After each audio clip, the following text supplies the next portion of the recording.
Hello, boss man. We haven't spoken in a while, but you put forth some very interesting questions here, and I thought I'd take a shot at them. First question.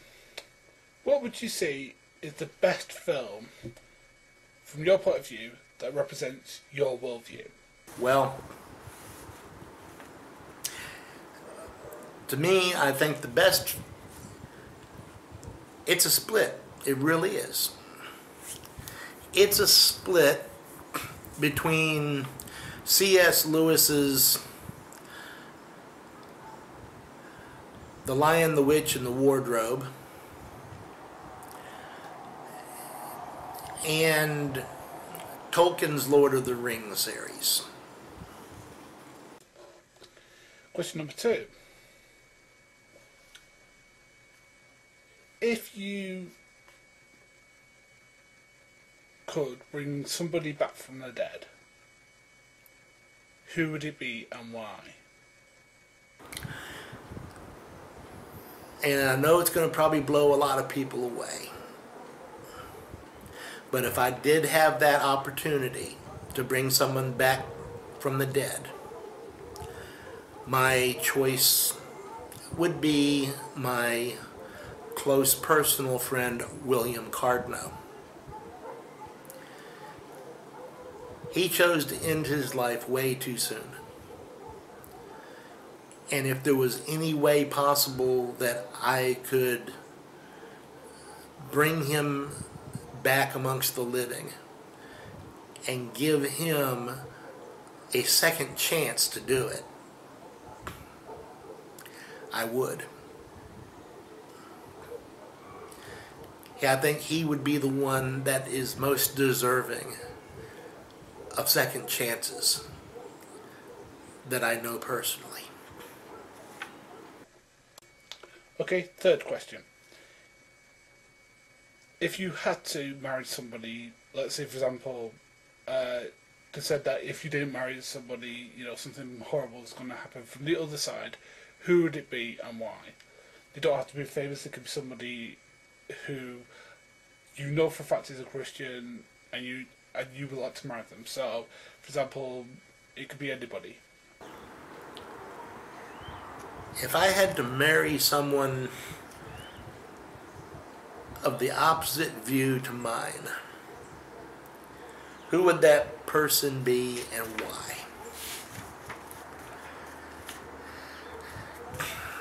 I know you said that I would have to marry.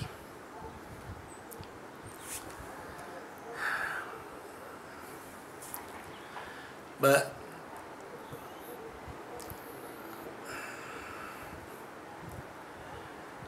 I don't know, it's a tough one.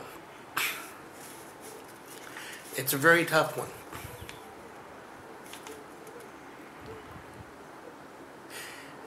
If I had to marry someone that was of opposite worldview of mine,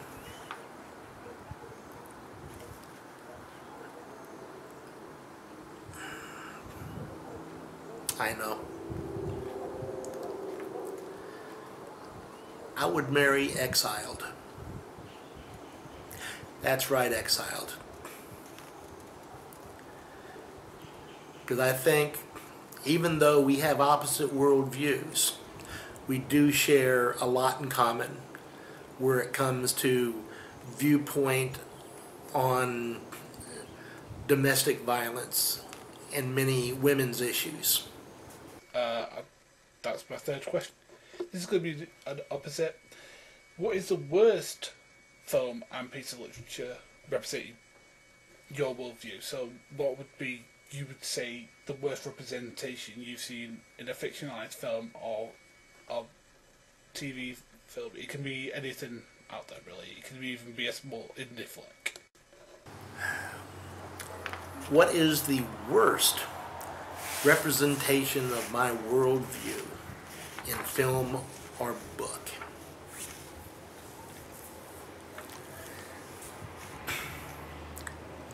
I know. The worst representation of my worldview in film or book, and it was a good movie.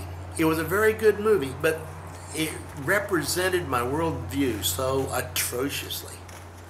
Would be Steve Martin's Leap of Faith. The idea that the roaming evangelical tent revivalist is nothing but a big sham. It's a horrible representation of evangelical Christianity. It's a horrible indictment of evangelical Christianity.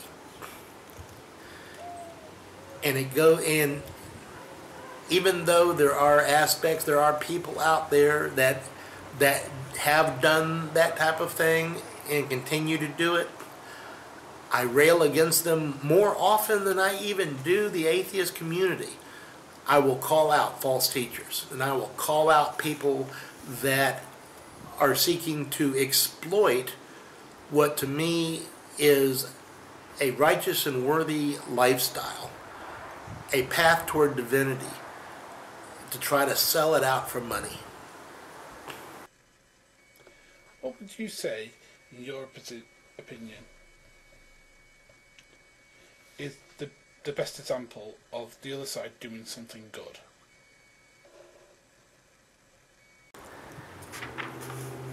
What do I think is the best example of the other side, the other viewpoint doing something good?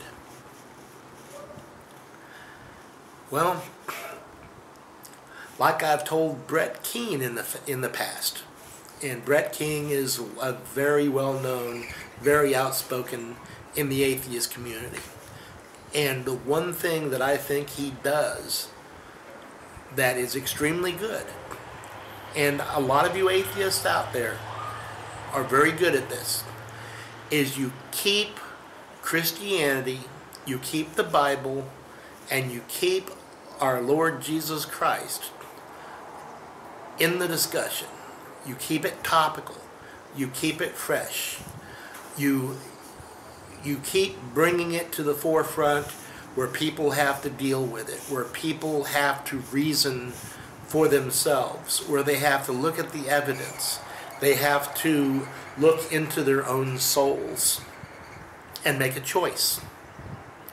And I've always been about choice, either for or against, because it is a matter of choice. It is a matter of personal conviction. I can't save you. I can't make you believe something that you don't already instinctively at some level believe is right or wrong. I can help you on your journey if you're heading the same direction I am. But it helps a lot to be able to keep the conversation up in the forefront. You keep bringing it up. It keeps getting mentioned. Negative advertisement, as they say in the advertising industry, is some of the best advertisement. And there's just something about Christianity that thrives under persecution. Whenever it gets on top, it doesn't do very well. But you just let a Christian belief become an underdog and start kicking it, and it thrives. And that's just the way it is. But good video, and I'm looking forward to seeing some other people's responses. This is Greg Monroe of Holy Ground Ministries saying, may the Lord bless and keep you.